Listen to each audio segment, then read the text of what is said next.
ሰላም ጤና ይስጥልኝ የቻናሌ ቤተሰቦች እንደምን አላችሁ? ብዙ ጊዜ ሰዎች ክብደት ለመቀነስ ሲለፉ ሲለማመዱና አመጋገብ ሲቀይሩ እናያለን። ነገር ግን ምንም አይነት ጥረት ሳናደርግ የአካል ብቃት እንቅስቃሴም ሳንሰራ ወይም አመጋገባችንን ሳንቀይር በድንገት ክብደታችን ሽው ብሎ ቢቀንስ ምን ሊሆን ይችላል? ይህ በደስታ የሚታለፍ ሳይሆን ሰውነታችን እየነገረን ያለ አንድ ድብቅ መልእክት ሊሆን ይችላል።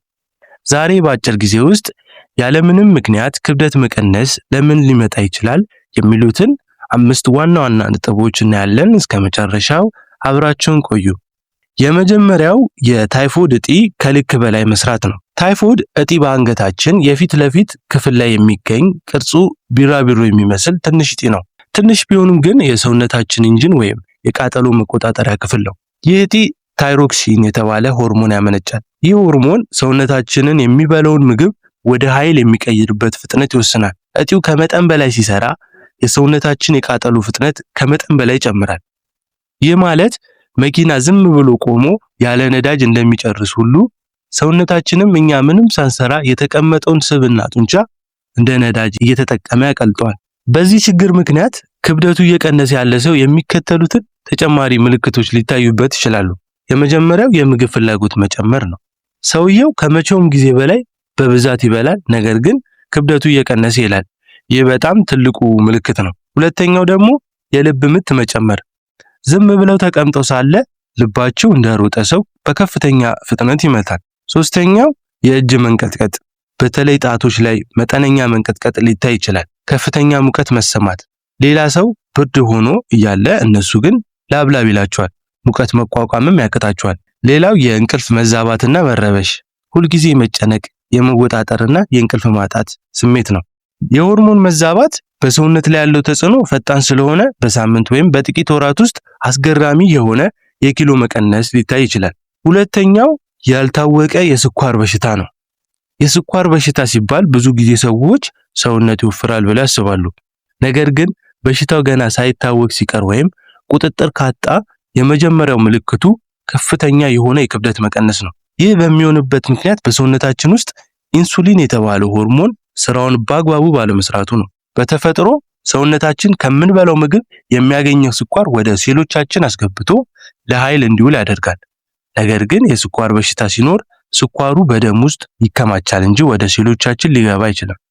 በዚህ ችግር ሴሎቻችን ምግብ አጣን ብለው ስለሚራቡ ያለውን ስብና ጡንቻ በፍጥነት ማቃጠል ይጀምራል። ይህ የጡንቻና የስብ መቃጠል በአጭር ጊዜ ውስጥ እንድንከሳ ያደርገናል። በክብደት መቀነሱ ጎን ለጎን እነዚህ ምልክቶች ካሉ የስኳር በሽታ የመሆን እድሉ ከፍተኛ ነው። የመጀመሪያው ከመጠን በላይ መጠማት ነው። ደም ውስጥ ያለው ስኳር ስለሚበዛ ሰውነታችን በሽንት መልክ ለማውጣት ይሞክራል። ይህም የውሃ ጥም ያስከትላል። ቶሎ ቶሎ መሽናት፣ በተለይ በሌሊት የተነሱ መሽናት፣ የእይታ መደብዘዝ። ከፍተኛ ስኳር በአይን ሌንስ ላይ ተጽዕኖ ስለሚያሳድር የማየት ችሎታ ለጊዜው ሊቀንስ ይችላል። ቁስል ቶሎ አለመዳን፣ በሰውነት ላይ የሚወጣውን ትናንሽ ቁስሎች ለመዳን ረጅም ጊዜ መውሰድ። ከፍተኛ ድካም፣ በቂ ምግብ እየተበላም ቢሆን ስኳሩ ወደ ኃይል ስለማይቀየር ሁልጊዜ የመዛልና የድካም ስሜት መሰማት ነው። ሶስተኛው ደግሞ ከፍተኛ ጭንቀትና ስነልቦናዊ ጫና ነው። አእምሯችንና አካላችን እጅግ በጣም የተቆራኙ ናቸው። አእምሯችን በጭንቀት ወይም በከፍተኛ ሐዘን ውስጥ ሲሆን ሰውነታችን በአካል ለውጥ ማሳየት ይጀምራል። ይህ በሁለት ዋና ዋና መንገዶች ሊከሰት ይችላል። የመጀመሪያው የምግብ ፍላጎት መጥፋት። ጭንቀት በሰውነታችን ውስጥ ኮርቲሶል እና አድሬናሊን የተባሉ ሆርሞኖች እንዲለቀቁ ያደርጋል። እነዚህ ሆርሞኖች ሰውነታችንን ለአደጋ ዝግጁ እንዲሆኑ ስለሚያደርጉት ለጊዜው የምግብ ፍላጎት ሊዘጋ ይችላል። በዚህም ጊዜ ሰውየው ስለ ምግብ አያስብም፣ ቢበላም ጥቂት ብቻ ነው። ሌላው የካሎሪ ቃጠሎ መጨመር። ሰውነት በጭንቀት ውስጥ የሚሆንበት ጊዜ ከፍተኛ ንቃት ላይ ስለሚቆይ ምንም አይነት እንቅስቃሴ ባይደረግ እንኳን ሰውነታችን ካሎሪን በፍጥነት ያቃጥላል። ሌላው የእንቅስቃሴ ለውጥ። አንዳንድ ሰዎች ሲጨነቁ እረፍት አጥተው ወዲህ ወዲያ ይላሉ ወይም ደግሞ በጭንቀት ብዛት እንቅልፍ ያጣሉ። ይህ ተጨማሪ ኃይል ያቃጥላል ማለት ነው። ክብደት መቀነሱ በተጨማሪ የሚታዩ ባህሪ ለውጦች የምግብ ጥላቻ፣ የምግብ ሽታ ሲያሸቱ መሸሽ ወይም እንደ በፊቱ የምግብ ርቦት አለመሰማት፣ የእንቅልፍ መዛባት፣ እንቅልፍ መውሰድ መቸገር ወይም በሌሊት መንቃት፣ የሆድ መረበሽ። በጭንቀት ጊዜ ብዙ ሰዎች የጨጓራ ህመም ወይም የሆድ መቆርቆር ስሜት ይሰማቸዋል። ተስፋ የመቁረጥ ስሜት። ክብደት መቀነሱ ጎን ለጎን ለምንም ነገር ፍላጎት ማጣት። ይህ የዲፕሬሽን ምልክት ሊሆን ይችላል። ወደ አራተኛው ክፍል ስንገባ የምግብ መፈጨት ስርዓትና የምግብ አለመስማማት ነው። አንድ ሰው ክብደት የሚጨምርበት የሚበላው ምግብ በሆድና በአንጀት ውስጥ ተፈጭቶ ንጥረ ነገሩ ወደ ደም ሲቀላቀል ነው። ነገር ግን በዚህ ሂደት ላይ ችግር ካለ ምንም ያህል ብንበላ ሰውነታችን የሚፈልገውን ኃይል አያገኝም። ይህ ነገር በሁለት መንገድ ሊከሰት ይችላል። የመጀመሪያው የአንጀት መቆጣት፣ እንደ ክሮንስ ወይም አልሰርቲቭ ኮላይትስ ያሉ በሽታዎች አንጀትን ስለሚያቆስሉት አንጀታችን ንጥረ ነገሮችን መምጠት ያቆማል። ሌላው የሲሊያክ በሽታ ነው። ይህ በስንዴ በገብስና በሰሊጥ ውስጥ የሚገኝ ግሉተን የተባለ ፕሮቲን በሰውነታችን አለመስማማት ነው። ግሉተን ያለባቸው ምግቦች ስንበላ አንጀታችን ውስጠኛው ክፍል ስለሚጎዳ ምግብ መመጠጥ አይችልም። ሌላው የጨጓራ መቁሰል፣ ከፍተኛ ቁስለት ካለ ህመሙ ምግብ እንዳንበላ ያደርገናል። በበላን ቁጥር ህመም ስለሚሰማን ሳናቆም ምግብ መተው እንጀምራለን። ከክብደት መቀነሱ በተጨማሪ የሚታዩ የጨጓራ አንጀት ምልክቶች አሉ። ከነዚህም ውስጥ ተቅማጥ፣ በተደጋጋሚ የሚከሰት ወይም ያልተለመደ አይነት ተቅማጥ። ሁለተኛው የሆድ መነፋትና ጋዝ፣ ከተመገቡ በኋላ ሁልጊዜ ሆድ መወጠር።